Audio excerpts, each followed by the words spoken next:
Je voudrais à mon tour saluer le travail de la conseillère exécutive et de ses équipes.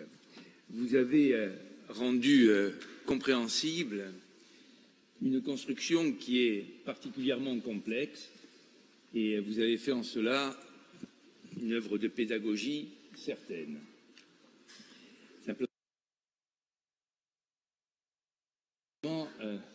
vous comprendrez que dans un débat aussi difficile à maîtriser, tant le spectre, je dirais, de l'intervention de la collectivité, des acteurs divers et variés est large, un certain nombre de questions sont posées. Alors elles ont été exprimées avec le talent oratoire que l'on reconnaît aux uns et aux autres, et à certains plus que d'autres. Alors je vais me contenter d'être un peu pragmatique, peut-être un peu terre à terre, et poser quelques questions sur lesquelles un éclaircissement me paraît utile. Je vais partir d'un principe qui est la palissade ici, personne n'est contre l'amélioration des relations entre la Corse et le continent, au service des Corses et au service de la Corse. Ce qui veut dire qu'il faut travailler, remettre, je crois, l'ouvrage sur le métier pour améliorer cette organisation. Alors on le fait aujourd'hui à travers une CEMOP. Mais je viendrai en conclusion puisque j'ai compris quand même quelque chose maintenant qui est affirmé de manière tout à fait claire. Alors quelques questions pratiques.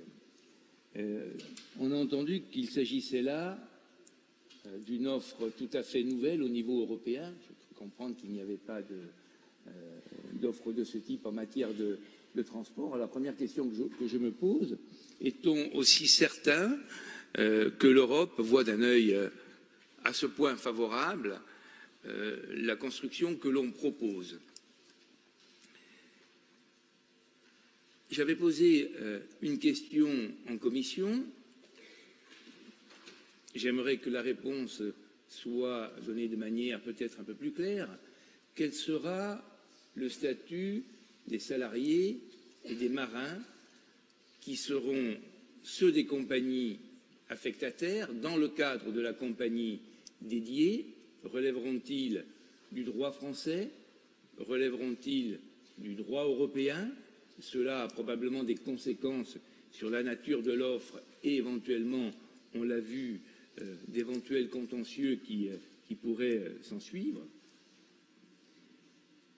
Y aura-t-il dans la construction des consultations la possibilité, comme l'évoquait notre collègue Pierre Jong, d'inclure des clauses sociales?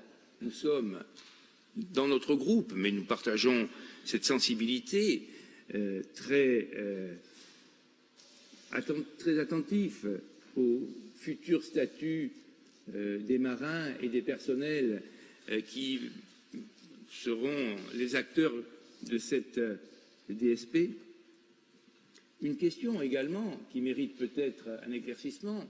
Dans le cadre d'une société dédiée avec une pluralité d'affectataires,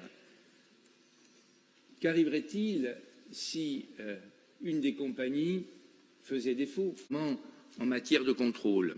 Est-ce qu'aujourd'hui la collectivité, à travers notamment l'Office des transports, n'a pas cette capacité à effectuer les contrôles nécessaires pour la bonne gestion de la délégation de service public? Il me semble que oui.